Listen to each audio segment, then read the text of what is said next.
News, सच जरूरी है। नमस्कार दर्शकों, मैं श्रद्धा तिवारी और आप देख रहे हैं MNS न्यूज टीवी। तो आइए देखते हैं आज की खास खबर। एक नजर आज की हेडलाइंस की ओर। टीएमसी के पोस्टर में सिर्फ ममता, अभिषेक बनर्जी। ईशा फाउंडेशन के कार्यक्रम में बोले अमित शाह। राहुल गांधी की होगी अब सोनिया वाली। तो आइए देखते हैं खबरें विस्तार से। टीएमसी के पोस्टर में सिर्फ ममता, अभिषेक बनर्जी का। पश्चिम बंगाल में 2026 में विधानसभा चुनाव है। राजनीतिक पार्टियों ने विधानसभा चुनाव की तैयारी शुरू कर दी है।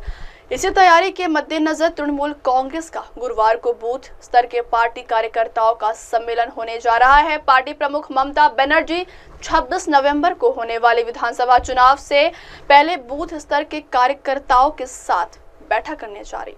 यह सम्मेलन नेताजी इंडोर स्टेडियम में होगी। बुधवार को सम्मेलन को लेकर नेताजी इंडोर स्टेडियम में तैयारी चल रही। मुख्य मंच बनाया गया है, लेकिन मुख्य मंच पर बने पोस्टर पर सिर्फ ममता बनर्जी की तस्वीरें। अखिल भारतीय महासचिव और ममता बनर्जी के भतीजे सांसद अभिषेक बनर्जी की तस्वीरें नदारद है। यहाँ तक कि उनका नाम भी नहीं है। इससे राज्य की सियासत में अटकलें तेज हो गई हैं। पार्टी में हाल में कैलेंडर विवाद हुआ है। साल की शुरुआत में अभिषेक बनर्जी के कार्यकाल से पार्टी के जिला अध्यक्षों को एक कैलेंडर भेजा गया था। उसमें लिखा था कि इसे अखिल भारतीय तृणमूल कांग्रेस द्वारा वितरित किया गया है। उस कैलेंडर में पार्टी सुप्रीमो ममता बनर्जी के साथ साथ दूसरे नंबर के नेता अभिषेक बनर्जी की भी तस्वीरें थी। यह देखा गया था कि अभिषेक की तस्वीरें ममता की तस्वीरें से बड़ी हैं। बाद में राज्य नेतृत्व ने इस कैलेंडर के उपयोग पर प्रतिबंध लगा दिया। कैलेंडर बदल दिया गया। पिछले कुछ महीनों से अभिषेक पार्टी के संगठनात्मक कार्यों पर आधारित पुस्तक दुरुस्त लिख रहे हैं। पार्टी की दैनिक गतिविधियों में वह सार्वजनिक रूप से ज्यादा नजर नहीं आते हैं। फिलहाल वह अपने लोकसभा क्षेत्र डायमंड हार्बर में सेवाश्रय परियोजना में व्यस्त है। हाल में ममता बनर्जी और अभिषेक बनर्जी के बीच मनमुटाव की खबरें भी सामने आई थी। ममता बनर्जी गुरुवार को नेताजी इंडोर स्टेडियम में एक बैठक करेंगी, जिसमें संगठन के सभी स्तरों पर बदलाव किया जा सकता है। उससे पहले सत्तारूढ़ दल के भीतर सबसे बड़ी उत्सुकता यह है कि क्या अभिषेक बनर्जी उस बैठक में मौजूद रहेंगे। तृणमूल कांग्रेस का कोई भी आधिकारिक तौर पर इस बारे में कुछ नहीं कह रहा है। अभिषेक के करीबी लोगों के अनुसार उनके बहुत संभवतः वह बैठक में शामिल रहेंगे, लेकिन ममता ने पोस्टर से यह साफ संदेश दे दिया है कि बंगाल का अगला चुनाव भी तृणमूल कांग्रेस ममता को सामने रखकर ही लड़ेगी। अगली खबर, ईशा फाउंडेशन के कार्यक्रम में बोले अमित शाह। केंद्रीय गृह मंत्री अमित शाह बुधवार को तमिलनाडु के कोयम्बटूर में ईशा फाउंडेशन की ओर से आयोजित महाशिवरात्रि उत्सव में शामिल हुए। कार्यक्रम में बोलते हुए उन्होंने कहा, मैं विश्व की सबसे पुरानी भाषा तमिल में बात नहीं कर पा रहा हूँ, इसके लिए क्षमा चाहता हूँ।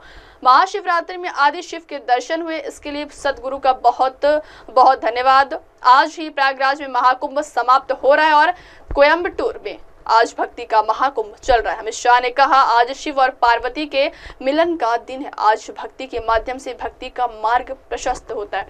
यहाँ शिव आदियोगी के रूप में विराजमान है। वो अलग अलग रूप में शिव आराध्य नहीं, बल्कि भक्ति का मूल आधार है। ये भक्ति की पराकाष्ठा का स्वरूप है। अमित शाह ने कहा कि ईशा योग ईश्वर से युवाओं को जोड़ने का माध्यम बन गया। सदगुरु जी ने युवाओं को धर्म से जोड़ने का ही नहीं, बल्कि उनको धर्म का महत्व भी समझाया।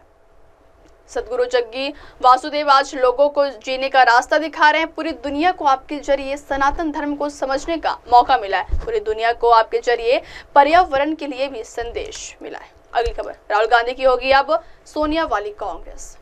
बदलाव के तेज दौर के तहत अब कांग्रेस की फैसले लेने वाली सबसे आम बॉडी कार्य समिति की तस्वीरें भी बदलने वाली हैं। अब इस बॉडी से टीम सोनिया के नेता करीब बाहर हो जाएंगे और टीम राहुल के नेताओं का पूरी तरह दबदबा हो जाएगा। सोनिया ने जब कांग्रेस की कमान संभाली, तब से अब तक कांग्रेस कार्य समिति में डटे दिग्गज भी अब इससे बाहर होने जा रहे हैं। दिग्गजों की बात करें तो AK एंटनी, अंबिका सोनी, मुकुल वासनिक, आनंद शर्मा, मीरा कुमार सरीखे दिग्गज अब इस बॉडी से बाहर होने जा रहे। सोनिया आराज में इनके अलावा इस बॉडी में अहम रहे मनमोहन सिंह, अहमद पटेल, मोतीलाल वोरा, प्रणब मुखर्जी सरीखे नेता दुनिया को अलविदा कह गए, तो वही गुलाम नबी आजाद पार्टी छोड़ गए। वही जनार्दन द्विवेदी ने सियासत दूरी बना ली। ऐसे में सोनिया के वक्त में उनके इर्द गिर्द दिखने वाले नेता अब कार्य समिति की तस्वीरें में नहीं होंगे।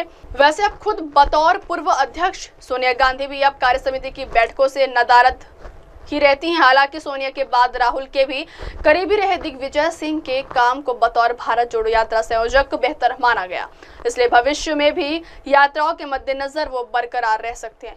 वहीं वित्त विशेषज्ञ के तौर पर मनमोहन सिंह के निधन के बाद भी चिदंबरम को भी बनाए रखा जा सकता है। वैसे भी वित्तीय मसलों पर राहुल चिदंबरम से चर्चा करके ही सियासी फैसला करते हैं। अब वक्त तो चला दर्शकों ब्रेक का। ब्रेक से लौटेंगे बाद देखिएगा देश और दुनिया की तमाम बड़ी खबरें। बने रहिए एमएनएस न्यूज टीवी पर। नमस्कार, मैं हूं Abhishek Bachchan. Keep watching MNS news. आप देख रहे हैं एमएनएस न्यूज, सच जरूरी।